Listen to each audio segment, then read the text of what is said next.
Welcome. So thank you guys for all showing up. I know that you're here because you just wanted to and that it wasn't mandatory, so that's awesome. The Fort McCoy Army Substance Abuse Program has teamed up with the Monroe County Safe Communities Coalition. We do a lot of work together, and they provide training and help us out, and anytime Terry and I can help them out, we go out and help them. My name's Michelle Borman. I'm the prevention specialist here at Fort McCoy. I do prevention, drug testing, so some of you might have had to come and give me a donation. I teach the unit leaders course, and I also do risk reduction.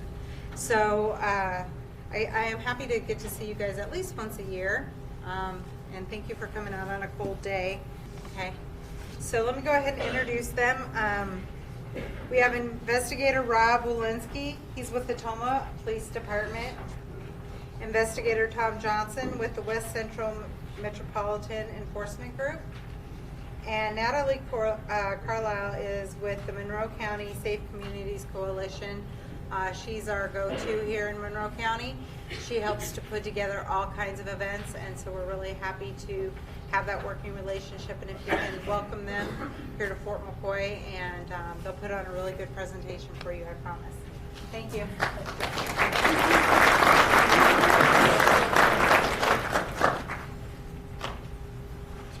Good afternoon. I'm Tom Johnson with the West Central Meg Unit, and the slide should be up talking about the 5 counties. We are a 5-county drug enforcement task force. We're made up of the 5 sheriff's departments you see listed on the slide, along with 10 other police departments throughout that region. Why is it important that we have a task force situation?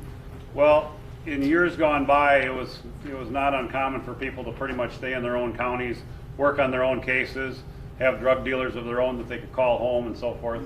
But with the advent of the interstate systems and the cell phones and the messaging and all those good things that drive us all crazy, the world has become a much smaller place. It's not uncommon now for us to be working a case only to find out that someone has ordered some heroin or some cocaine or methamphetamine or whatever, and they're going to run to Chicago and get it, or Minneapolis, St. Paul and get it, and it's going to be coming back within hours.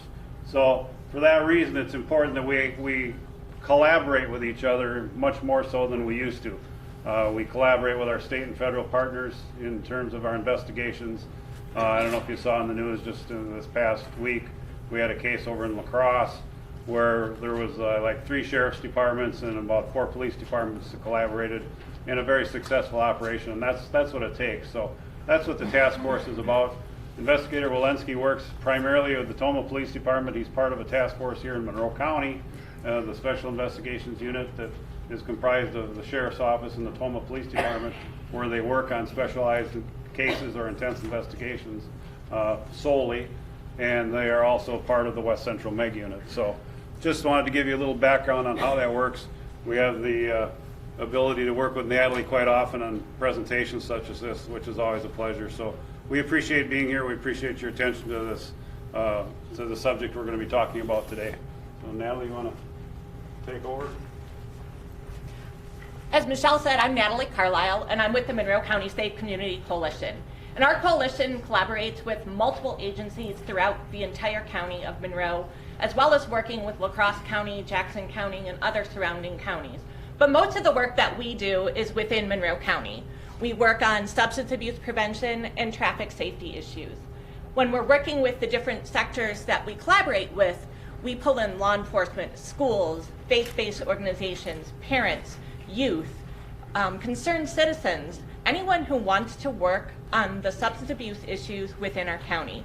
We have a drug-free communities grant that has allowed me to be in this position for 9 years, and I've worked within the county, and we've had a lot of success in placing medication drop boxes, doing town hall forums to educate the community, putting prevention programs in the school that are directly run by youth, working to have a wide variety of opportunities. Some of you may have heard of the Wake Up Call Room. That was something that the Monroe County Safe Community Coalition did as well, where we were able to work with people and educate them about what they might find in a teen bedroom if they were having to go look through it and figure out if their child might be starting to dabble in the world of substances. So that's something that the coalition was a part of, and we love being a part of the community and the work that we're doing. So today we came out here to talk about methamphetamine. Methamphetamine is a stimulant, and it's considered to be poor man's cocaine. It is one of the things that we are seeing most in Monroe County and surrounding counties as the drug of choice. Many of you may be surprised to hear that because it's not something that's talked about as often as heroin or opiates or alcohol. Those are things that you hear about in the news a lot. And now, hopefully you've heard that meth is actually an issue in our area. Meth stimulates the central nervous system. It makes you feel things much more than you typically would in life. It's something that people really enjoy, the feeling of taking meth. Once you try it, you want it again. It is constantly releasing dopamine into your body, into your brain, and that's that feeling of being high that people are continuously chasing.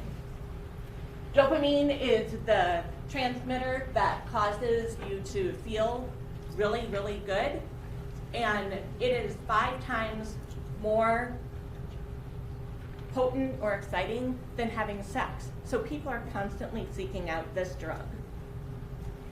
Why are we talking about it today? It's because it's an issue that's here. It's in Monroe County. It's in La Crosse County. It's in Jackson County. It could be happening with the person who's sitting next to you. It could be with the person that is living next to you. You don't know who meth is going to attach itself to next. People are trying it and they are stuck using it. It's a challenge we have in our community. Some Wisconsin statistics for you.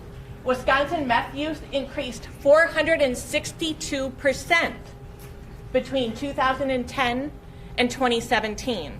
That's a huge percentage. Part of the reason for that is that we tend to see an ebb and flow in the cycle with drug use. Heroin was really big in Monroe County many years ago.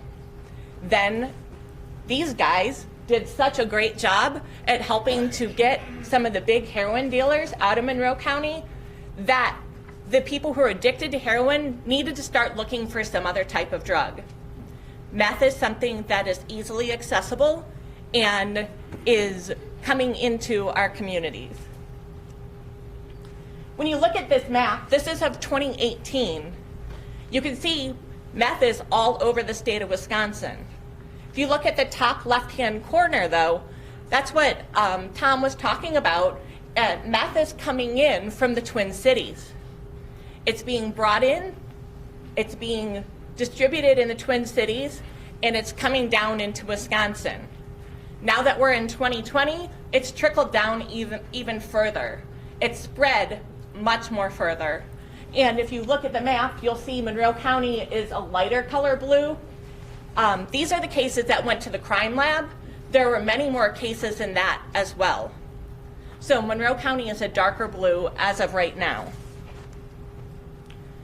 One of the challenges that we find with meth is that there are not treatment options for meth. With opiates and with alcohol, there's medication that can be given and can be taken in order to get you to come down from using and to allow you to not want to use. With meth, they haven't found that yet. They have been looking for it. There are some things that they're trying in terms of treatment and therapies, but there's not that one drug like Suboxone or Vivitrol that is going to make you not want to use that drug again. So it's a real challenge.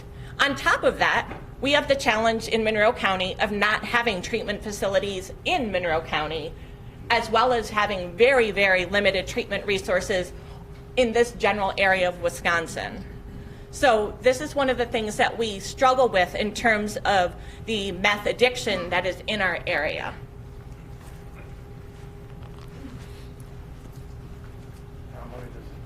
If If anybody has any questions, please feel free to just raise your hand, ask the question. I'll probably repeat it so he can record it here. Just raise your hand. We'll call on you. We'll keep this informal. I know the email said you guys would be out of here by 8:30 tonight, but I promise you.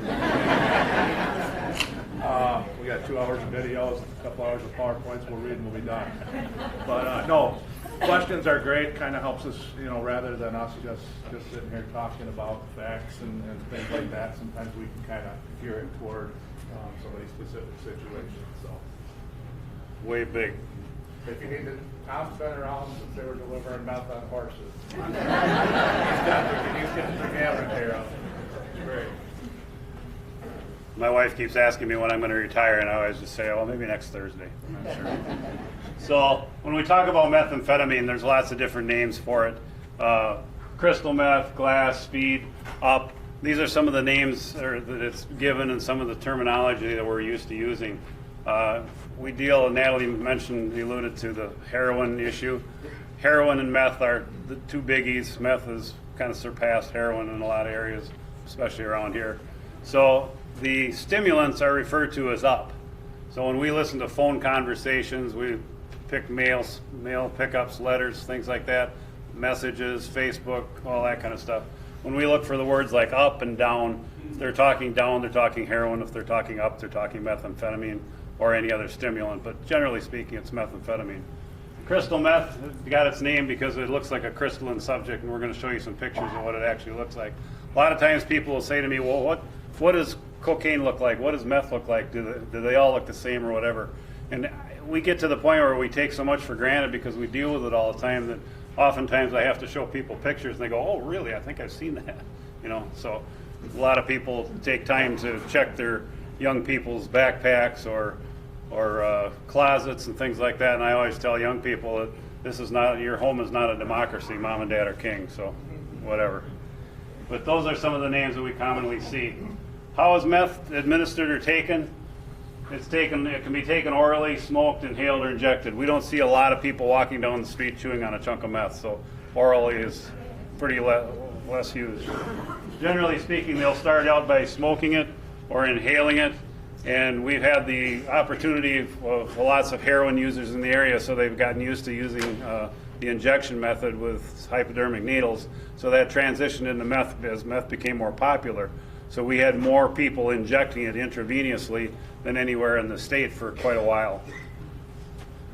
The most common method that you see in the area is the glass bubble or the bub.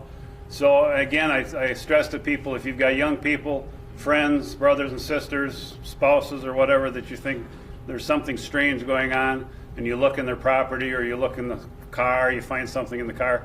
If you see something like this, this is a huge indicator. We call it a clue in our business. So, but that's probably the most common method of ingestion of methamphetamine. Just another example. They come in a variety of styles, but generally speaking, this is the most common thing that you're going to see. Oh, sorry. So many addicts, again, utilize needles. That's become a huge problem with public health and the community situations. This particular shot is a picture taken at just a cameo from a dumpster in La Crosse. Last year, a guy called up one morning. He said he had come to work and found some needles in the dumpster. Well, in La Crosse, they send the fire department out there with a little red Sharpie container, to put the needles in, and then they drive their big fire truck back to the station, and everybody lives happily ever after. Well, they rolled in with their little 1-quart container, and there's like 5 gazillion plus needles in this dumpster. And it's just amazing how many needles there can be out there in the community. So what are the effects of methamphetamine? Intense pleasure, rush, or a flash. A lot of people talk about the binge and the crash cycle, or a run. They get on these runs with methamphetamine, and it can go for days and days and days. The long periods of staying awake. We oftentimes will have people tell us that they've stayed awake for 3 days, 7 days, 21 days. I mean, that's the max I've ever heard of. But a lot of people have mundane jobs. Maybe it's in a factory setting, or they're packaging widgets or something, and they're bored with it. So they'll take a little maintenance shot of methamphetamine before they go to work to try and keep themselves up and functioning on a reasonable level. There's a lot of people who do that. It causes a rapid heartbeat, loss of appetite, and you can see people go into what we call tweaking. And tweaking is a kind of thing that we can look at a person and, you know, you've watched me for about 4 or 5 minutes now, and I haven't been doing this, but if I'm suddenly doing this and like that, I'm tweaking. I'm looking for my next high because I'm starting to come down off that binge and crash cycle, okay? So that's what we talk about, tweaking. The crank bugs and dental deterioration is one of the most profound reactions to methamphetamine. And what happens there is there becomes an illusion in their head that there's bugs crawling under their skin. And they start scraping at their skin, trying to get at the bugs, and they literally tear their skin and open sores up trying to get after those bugs. It's just they're hallucinating and having this illusion. What happens, the dental deterioration, we call it meth mouth. And what happens is, when we're going to show you what it takes to make methamphetamine, and you keep in mind these chemicals and the items that go into making meth these people are shooting in their veins. Well, part of the combination of the smoking and the meth and whatever makes the dental surfaces deteriorate, and people end up with a mouthful of brown pegs or meth mouth. They just lose their enamel on their teeth. Complications with meth: cardiovascular, strokes, cardiomyopathy. I'm not going to read the whole sign. I talked a little bit about meth mouth already. One of the most serious problems with methamphetamine is hemorrhagic stroke. And what happens there is there can be the blood pressure. This is a stimulant, so it gets the heart pumping to the point where it'll increase the blood pressure. And it's like a pipe. If you have 100 gallons of water going through a 1/2-inch pipe, or 100 gallons of water going through a 4-inch pipe, the pressure on the 4-inch pipe is lower than the 1/2-inch pipe. Okay, so it's the same way in the body. The higher this activity and physical activity goes because of the methamphetamine, the higher the pressure becomes, to the point where the vessels will start to leak and they start hemorrhaging in their brain, so they actually have a stroke. So there's a big difference. People hear overdoses. To the layperson, an overdose is an overdose.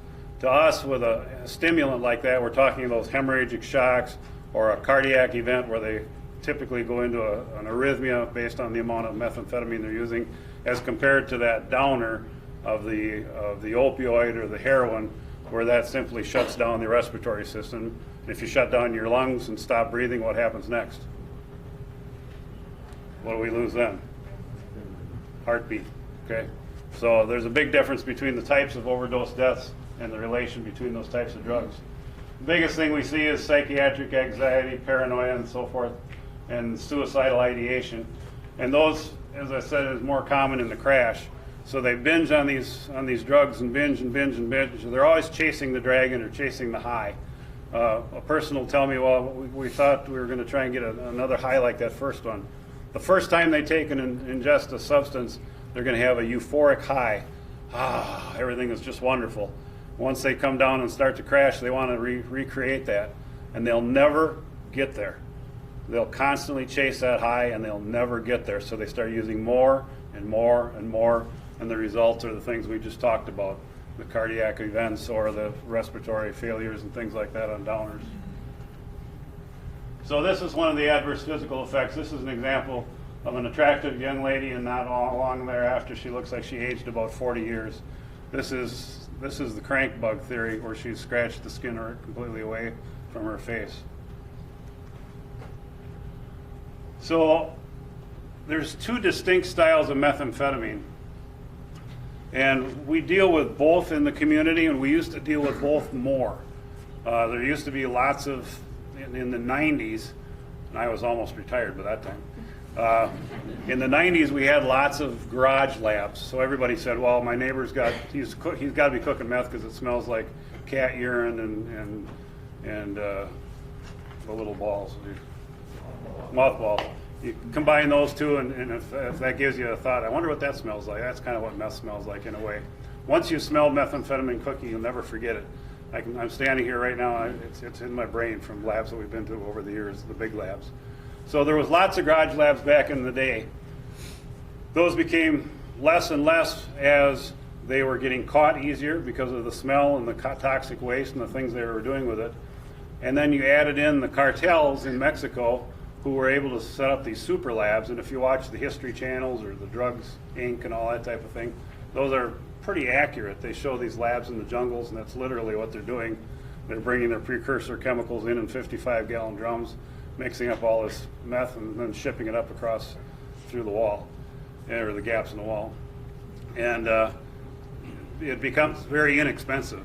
So in today's world, it's much easier to buy the cheap meth, which is much higher quality, that's coming basically out of the Twin Cities, than it is to try and manufacture your own stuff and take the chance of getting caught.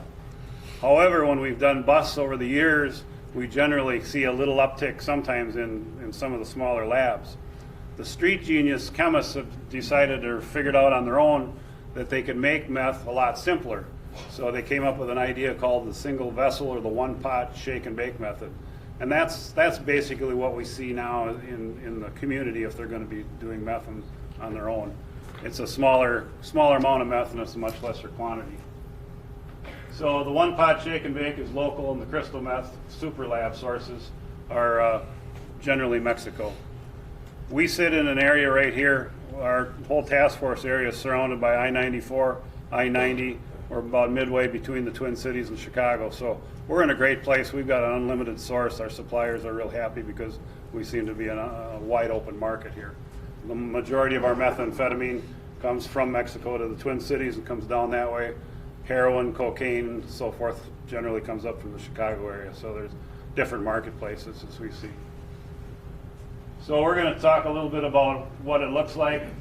That's where it got its name, crystal meth. It looks like you took and smashed a side window out of a car and it breaks into 1,000 pieces, all crystalline and shiny. This is an actual bag of meth we took off a car. Investigator Walensky and I did a little arrest one night up in Holman, and the lady had this on the console of her car, along with a wad of money and a scale and nice clean bags ready. She was like a moving shopping cart. She was ready to go. So she had her little spoon there and her scales and stuff. But that's the kind of methamphetamine we're seeing generally in this area. That's the super lab meth. Nobody in a single pop bottle shake and bake can create that kind of meth. This is high quality. This gives you an idea, and this slide is probably a year old. And at that time, we were buying half grams and things like that undercover, and that was a pretty common amount, not unusual at all. And what we've seen lately, and I apologize for my back to you. What we've seen lately is those amounts have become greater. You know, we're dealing in what we call 8 balls all the time. That's 3.5 grams. That's 1/8 of an ounce. Okay. And then that was not all that uncommon. Now we're dealing in ounces. Now we're interviewing people, and they say, "Well, I've got a dealer over here. He's bringing pounds in." And I talked to a guy a couple weeks ago that said he knows somebody's getting 5 pounds at a time. Totally believable, because it's there. They're making it and they're shoving it down the throats of the mid-level dealers. So, what would you say, Rob? $100? It's kind of market-driven. It could be 60, could be 100. You know, it's market-driven, whatever. So we don't have a price chart that really is perfect. Mr. I have a question. So that one meth rock, is that like a one smoked rock, or is that like a bunch of smokes off? Yeah, they can get a bunch of smokes off that. It just depends on how much they're using, and they'll break it up and put the little crystals and chunks into that bubble pipe, melt it down with like a butane torch. Barney Bick doesn't quite do it. He isn't quite hot enough. So a lot of times, if you see somebody walking around with a butane lighter, we call that a clue. Looks like you got a question back there. Question. You talked about the bubble pipe, and we've heard, or I've heard at least, about kids using THC through vaping materials. Can they use vaping products in order to use meth? I would say most of the vaping stuff is coming in the new devices like the USB containers. I haven't had any experience with vaping stuff in a bubble. Yeah, It can. It does occur. It doesn't seem to be real popular from what I can tell. The paraphernalia is kind of unique with meth. Most of the time you'll see really light glass. Back in the early days, they'd pull the metal and the filament out of light bulbs, and they'd burn a hole in the top, and they'd smoke it out of a light bulb. So a lot of the paraphernalia is really light glass like that. Even now, the bulbs that he showed, they're really light glass, and maybe there's one or two of you that had some experience with marijuana back in high school or something, but that was like heavy glass pipes. 3, 4 maybe. That was more of the heavy glass pipes. There is some bong use. It seems to be a younger thing with meth now. So when even if you just find the bong, you can test the water and it will be a positive meth on it too. But they typically won't. Marijuana has a heavy residual, so it kind of cakes up them things. Where this is pretty clean. You'll have a white film usually left inside, and it's typically that white glass. And one other thing before he moves on, we don't see a lot of this eaten. They don't eat it, other than when the cops show up. They'll swallow this stuff and then end up in the hospital because that's not good when they swallow it. But we're finding that a lot. They'll eat it when stuff gets real. When the police show up, they'll swallow bags of this stuff, or literally just these rocks like this out of the bag. They'll just eat it, and then all of a sudden we got a serious problem. What does it affect when they eat it? What happens to their body? Well, your body breaks it down, it's normal, so that you get these increased doses like rapidly. I haven't had anybody that's died as a result of that, but if you don't know, and sometimes we don't know they've eaten it, so they go to jail, and then half hour later, all of a sudden jail's getting them over to the hospital. If something's going on, you don't necessarily know, but a lot of times you see that or something's going on, you can't quite figure it out until that happens all of a sudden. And we've had times where we're literally, they put it in their mouth, they're going to swallow it, and we're literally got a hold of their jaw trying to prevent this and do this stuff. They think we just want the evidence, but we don't want them to hurt themselves either. So. They'll take an incredible amount of risk. Not only do they put it in their mouth, but they use other body orifices regularly, and so we're dealing with that.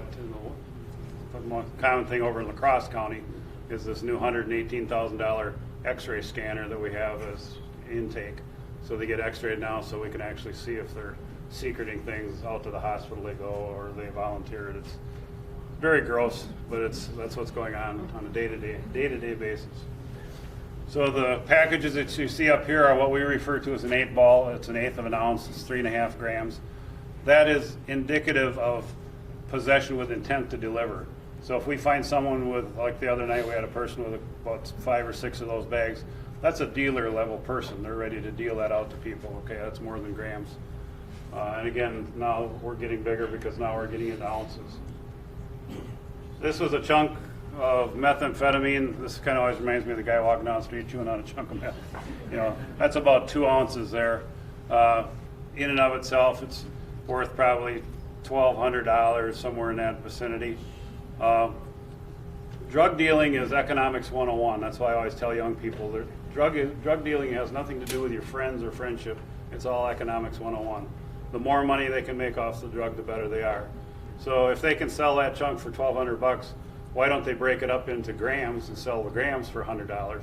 And then we're talking thousands of dollars, for that chunk. So it's all economic driven, We happened to hit that one in a motel one night. We did a controlled buy, and we bought a couple 8-balls, if I remember right.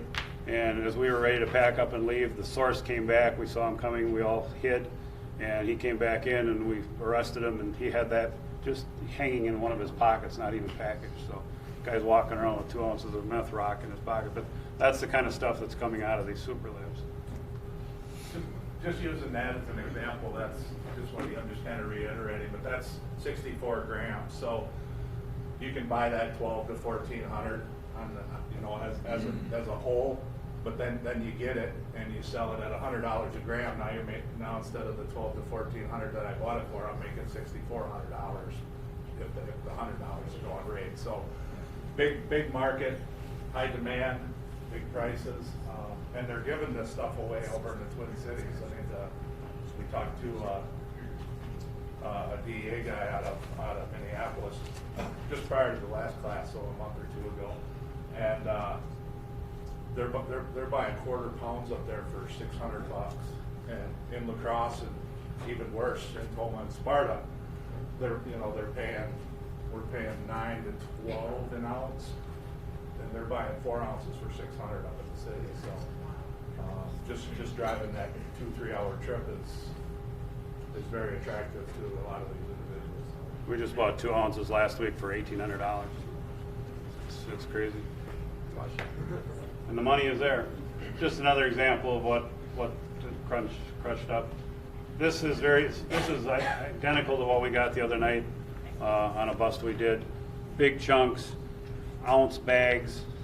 8 balls are gone now. Now we're dealing with ounce bags. One person had 7 ounce bags, had 2 ounces in her pocket when she stopped. So what does the other shake and bake meth look like? It looks more powdery. Sometimes we refer to it as fluff. It's a lesser quality. They still can get a high from it, but it takes a lot of work to get a little bit of meth. And again, the quality is just not as good as the Superlab stuff.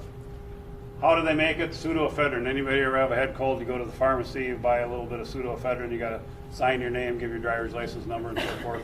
That law was enacted a few years back to help us control who's buying the pseudoephedrine. Because the key to methamphetamine in this process is if you don't have ephedrine or pseudoephedrine, you don't have meth. Everything it takes to make methamphetamine on the street now is something that's legal and that you and I all have in our closets, our workshops, or whatever. They're all legal substances. But in concert with each other and for the wrong purpose, they become precursor chemicals and become chargeable entities in the eyes of the law. Got a question over here? Question over here. How many dealers do you arrest or find on the interstate going from Chicago to Minneapolis or Minneapolis? Do you catch a lot of them actually on the interstate? Yeah, it's a pipeline. It's a pipeline.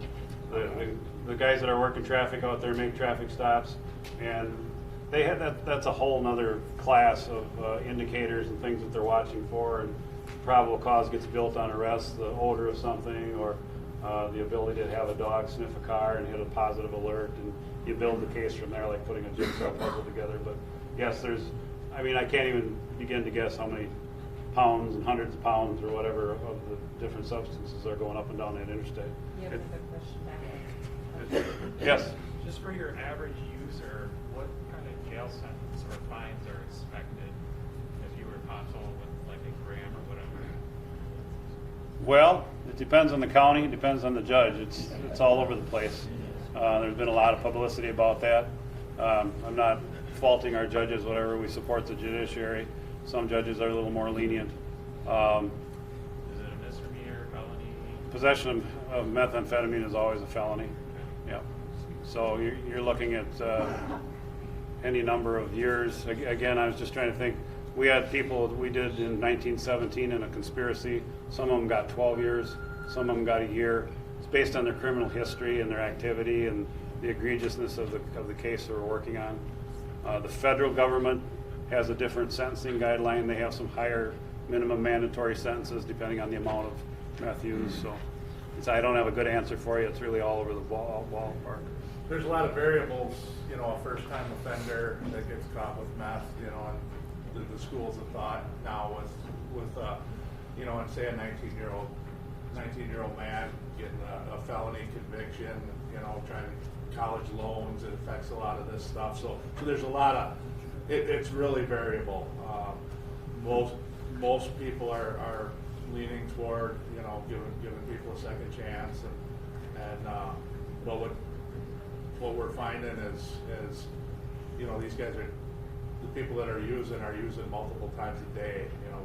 We may have caught them one time, but they've probably been at this hundreds and hundreds of times. I mean, the amount of effort and how this consumes their life and finding this and be able to afford it, and the other crimes they're committing, the thefts, the burglaries, the shoplifting. I always tell, and this is a fact, I come in every morning and we have like a briefing, everything, they keep on a Word document on a computer in our office, all the contacts or any special attention stuff, so the next shift can look at this. And what I do is I come in and I pretty much know the people that are getting arrested for the drugs, but I look at the people that got picked up for stealing from Walmart or gas drive-offs and stuff like that, because not 100%, but very close to that. But those are the people that are doing this because of of this. How prevalent is this in the schools? Prevalent. It's scary. It's scary, and you know, I don't think you'll have a school out there that'll admit they have a drug problem. They're certainly not going to say that. But anecdotally, on the street level, when we talk to people, they're talking about the drugs that are entering the school systems. Are you talking drugs in general or meth specific? Math. Okay. I think my experience is not a lot of meth specifically at the schools. I mean, we're seeing a lot more marijuana, prescription pills. You know, the heroin use and definitely methamphetamine, I think, is not so prevalent in the schools. I mean, it's there, and sometimes you'll deal with those individuals out in the outside, you know, out and about or doing something else. I haven't had a lot of specific cases at the school myself, but drugs in general are prevalent, and I think that's. The meth is more initiating in that 18-year-old, little higher teen to young adult. One of the things we find in school systems, though, is a lot of kids are affected by meth. So it may not be that it's in the schools, but they are being affected by it being in their home, or someone not being around to supervise them, or being out in vehicles that are traveling and making these runs up to the city to go pick up the drugs. And kids are definitely being affected by meth issues in our area. Sometimes these people, the daycare, the school's out, and they're still running for drugs. I mean, it's not uncommon for us to know that somebody's got their 3-year-old in the car seat in the back when they run to La Crosse to get a bag of meth. And I mean, I think we'll get into it a little more after the meth lab stuff here, but it literally consumes them trying to get the money. You know, I mean, they're doing prostitution type activities, whatever. You know, a lot of these people, when they get to that level, are doing just stuff that they wouldn't have imagined doing. I mean, a lot of these people they're good people. They're not all, you know, the criminal element or whatever term you want to use. They're committing crimes, but they're good people. They got wrapped up into drugs for whatever reason. So what Natalie said, it's the home life. They're not grocery shopping regularly. They're running for dope. They're not, you know, caring about school and grades. They're running for dope. So the kids kind of end up fending for themselves. And when you have young kids, it doesn't always come naturally. And that affects kids of all ages. My daughter's a first grade teacher, and she talks about the impact that it has on first graders, and they talk about mom and dad and the drugs and the smoking. She's obviously been around me long enough to have picked up on the jargon and what we talk about, and it's just amazing what these little tykes will talk about. So when I talk about the precursor chemicals or the things it takes to make methamphetamine, it's things like cam fuel that's just used to break down the binders on the pseudoephedrine tablets. We've all got cam fuel, most of us do. Ammonium nitrate was a big fuel source for a heat source for cooking meth in years gone by. Well, what they tried to do is get rid of the anhydrous ammonia, is what I meant to say. In the farmland, everybody was stealing anhydrous on those nurse tanks and things like that. It was a huge issue, like in Paradasheen area, because all the corn farmers and all the amount of fertilizer. Then they tried to get over to the ammonium nitrate, and so you've got nitrate. Ammonium nitrate are those little pellets inside the cold packs when you pop the water, the liquid thing, and it breaks in. So they buy cold packs and they use the ammonium nitrate tablets or pellets in their vessel, because they put all these ingredients inside one vessel and then create these multiple reactions going on in there. Lithium batteries. Lithium is a reactive metal that reacts to water and sodium and so forth. So if you touch water to a lithium strip out of a battery, they'll break the things with a wrench, put those strips in there, and that causes the first chemical reaction or the heat source so they can start their cook in their vessel. Anybody sit at home and peel apart lithium batteries? No. There's really no other legitimate purpose for that. So if you see these lithium batteries, you might see like the empty casing. If you've never taken one apart, I wouldn't recommend it because the lithium will react with moisture in the air if there's enough or water. But there's like a thin paper strip and a thin strip of lithium that's wrapped up really tight in there. And they'll take like a pipe cutter type thing or just pliers and tear these things apart and get that lithium. So Well, he has a slide with a video, you can see it if you watch, but it'll literally, you throw a piece of this in water and it'll react violently, there'll be flame and everything there, and it'll zoom around in there, and that's what they're using to create the reaction. So if you see lithium batteries torn apart, don't touch, and we call that what? Very good.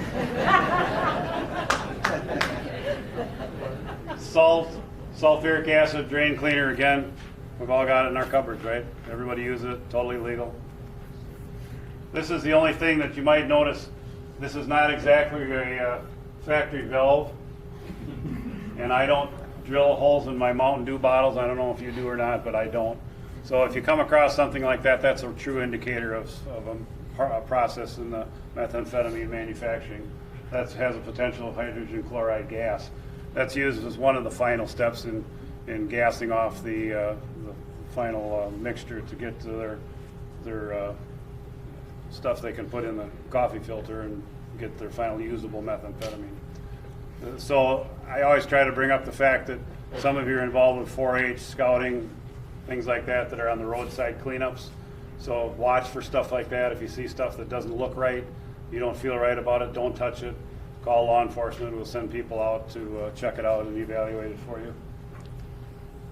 This is an example of the vessels that they use. They started out using 2-liter pop bottles, and then they found that the vessel was more likely to compromise because it was a lesser grade of quality of plastic.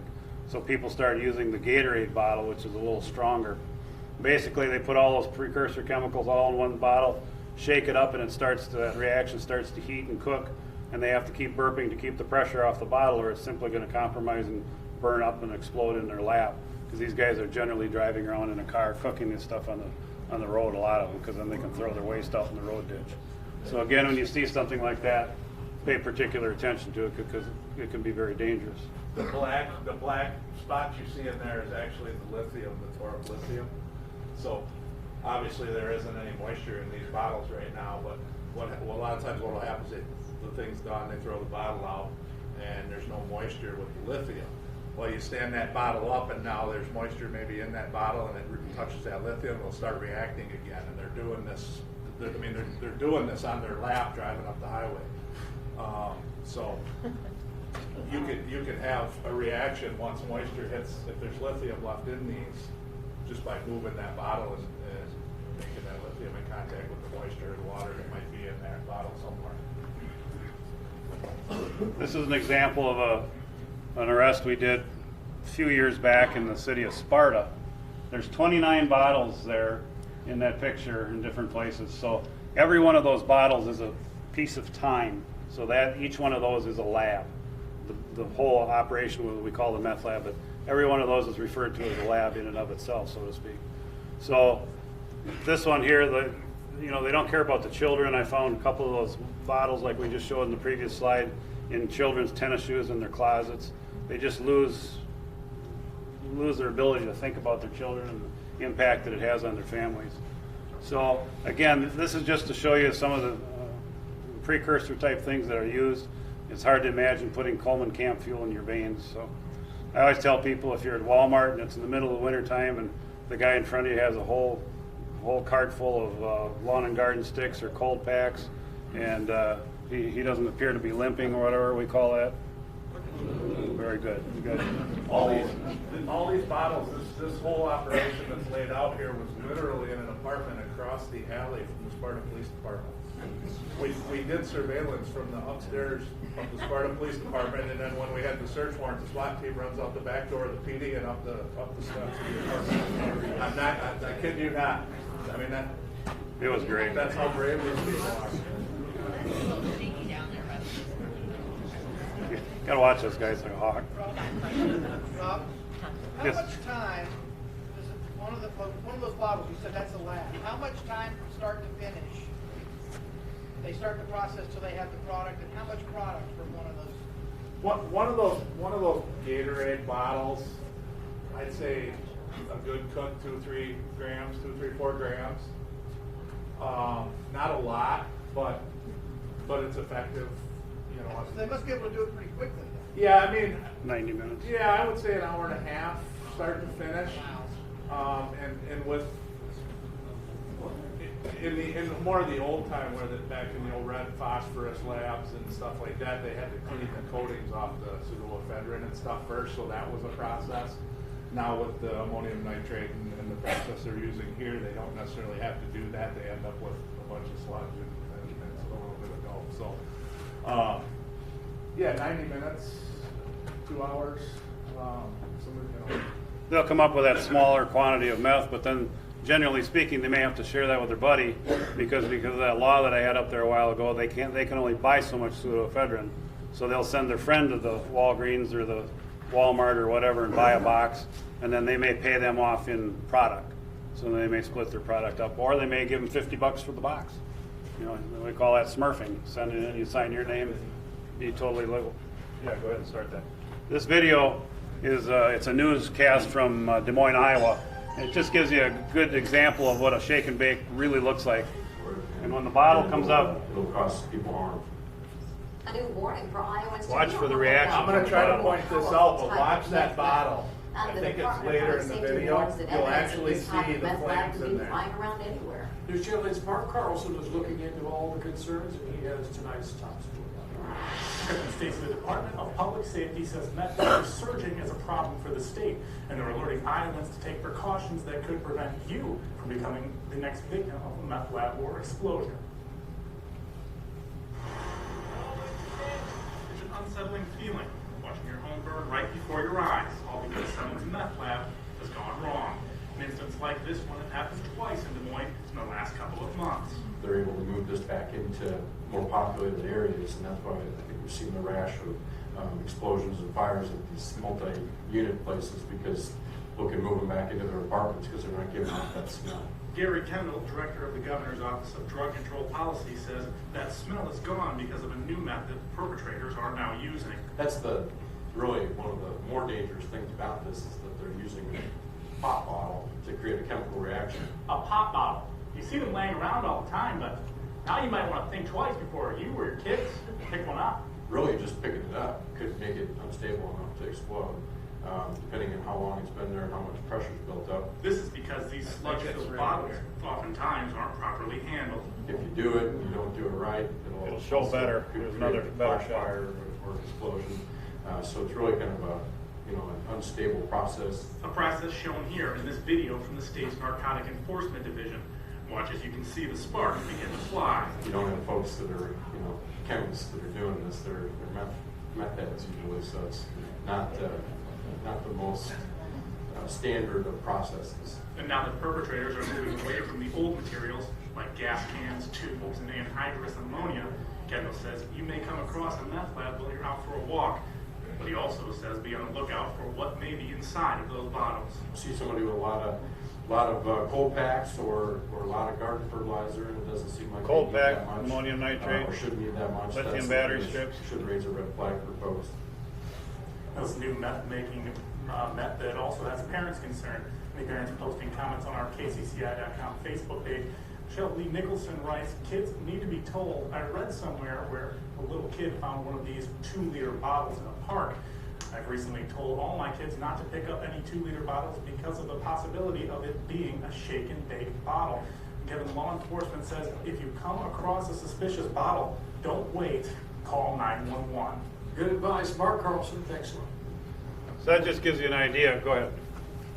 So we have a from the Division of Criminal Investigation, we have a statewide plan lab response teams. There's people all over the state, and we train on these. We had training yesterday, but I mean, when we're dealing with something that's rolling like that, I mean, we're doing evacuations of the place. We're in full chem suits with SCBAs, and these guys are driving up the street waiting for this stuff to get done reactive so they can get hot. So, and they're breathing in this stuff, and we have to dispose of this. We have all kinds of regulations through DOT and hazmat regulations and everything. So it's that dangerous for us, but it's going on in somebody's car or in somebody's garage or in their basement or in their trailer or in their bedroom for that matter. So the response throughout the state, they have established a response system where we have a number of trailers. Is it 9? I think it's 7 or 9. 7 trailers throughout the state, the closest one here is at Vernon County Sheriff's Office. That serves this whole quadrant. So nobody in the state should have to drive more than an hour and a half to utilize one of these supply trailers. So we hook the trailer, we can take it right to the scene, and like Rob said, that all these things have to be classified and separated and packaged and so forth. So the response system has become much, much more efficient in terms of safety for the community and whatever. So the people that are using meth, they have an impact on our community very negatively. This is one of the biggest things we've seen, and you see in the news, there's all kinds of shootings going on. There used to be threats, now they're actually pulling the trigger. So, but these people have no reasonableness in the way they're thinking. We have drug dealers robbing drug dealers, which, that's great. But it's created a real hazard and a dangerous situation for Joe Citizen, you and I on the street. And that's what we're seeing. When you got the guy that if you start putting this together, you got the guy who's been up for 3 weeks, hasn't slept. You know, he's been running. He's put on 3,000 miles this week, looking for dope, looking for money, and the thought process tends to break down when you haven't slept for 3 days. For me, it's more like 24 hours. I can't imagine not being able to sleep for 3 weeks, and then having the patience and everything that goes with lack of sleep and the irritability, and besides I'm using a highly powerful stimulant on top of it and running around with a gun. So you can kind of imagine that the decision-making process isn't that great. So. Rob alluded to this earlier. These are the impacts that they have on the community, the armed robberies, the burglaries, stealing copper wire out of houses that are being built. You know, whatever it takes to support that habit, these people have to have the product. It's an extremely addictive product. The treatment modalities for methamphetamine are different from heroin and opiates. There's no medically assisted treatment potential for methamphetamine. It's basically behavioral science and therapy and things like that. Can people go cold turkey? Yeah, they can. Is it easy? No, not at all. So those are the issues. They have to support it, and as I said, they're chasing that dragon, chasing the high, and they'll do just about anything to support that. So with that, I think we'll break it out for questions. Go ahead. You had stated what some of the side effects are from taking meth, but what are some of the things to be on the lookout for people who are making meth? What are some of the side effects that they might be showing? Well, if they're I guess my experience is most of them that are making it this way are using it. So it's pretty similar. They gotta get the pseudoephedrine. So multiple boxes of this stuff or the blister packs. I mean, some of these places you go, you'll find hundreds of empty blister packs. With the pseudoephedrine laws, like you can sign, you get so much a month and all that stuff. That's made this a little more difficult. But then what they do is they get 50 friends to bring them a box, and they'll give them a half a gram of dope in exchange for that. So labs are way down right now.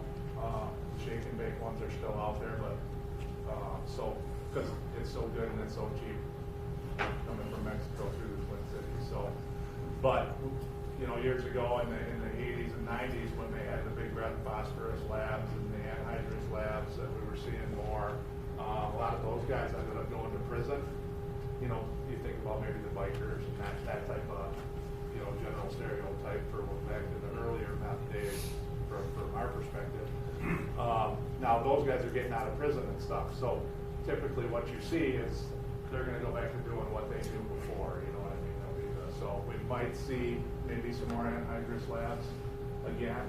I guess that's to be seen. So did I answer your question? Anybody else? Sure.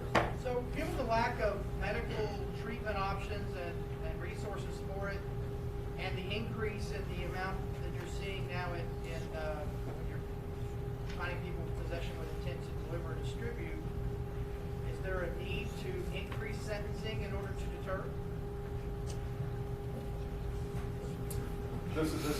I'll answer that solely my opinion. And our group kind of tries to do this. In Monroe County, we're pretty fortunate with our sheriff prosecutor and different things that are going on. We try to differentiate. Real generally speaking, we got addicts, users, and that's pretty much all they do is they're using. We got people that they sell, they deal a little bit to pay for their own stuff, so they're kind of that middle lit tier, so to speak. And then we have people that are just simply dealing to make money and to take advantage of people. We try to target that group that's dealing. Now our patrol staff and the cops are running into the users and the user / dealer, the kind of the middle road there. So so that's one way we do that, and we try to differentiate that through the court process as well.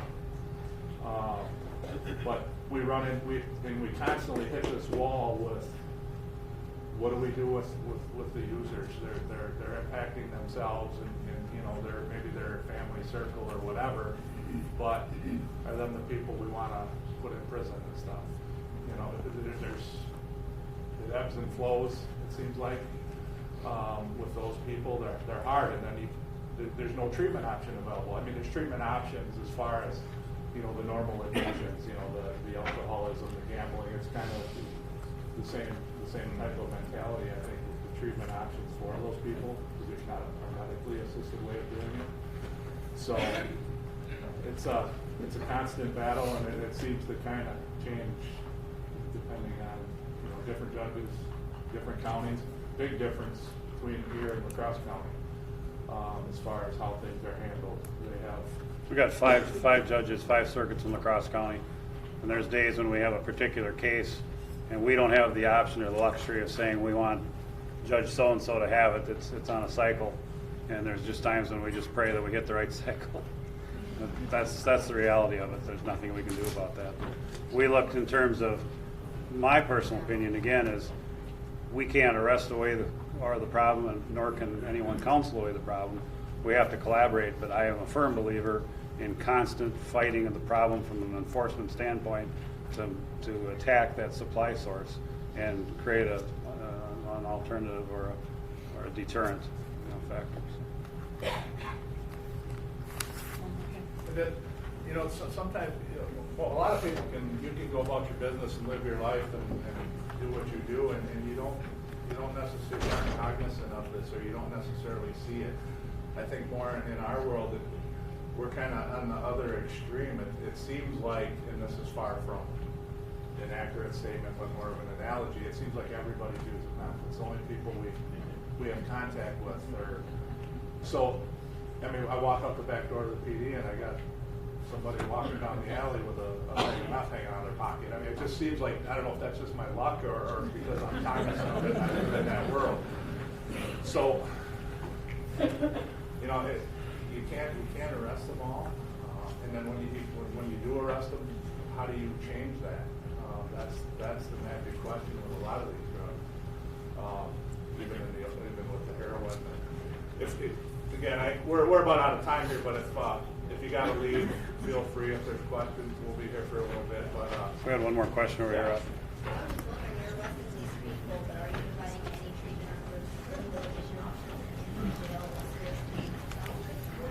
Treatment in the jails?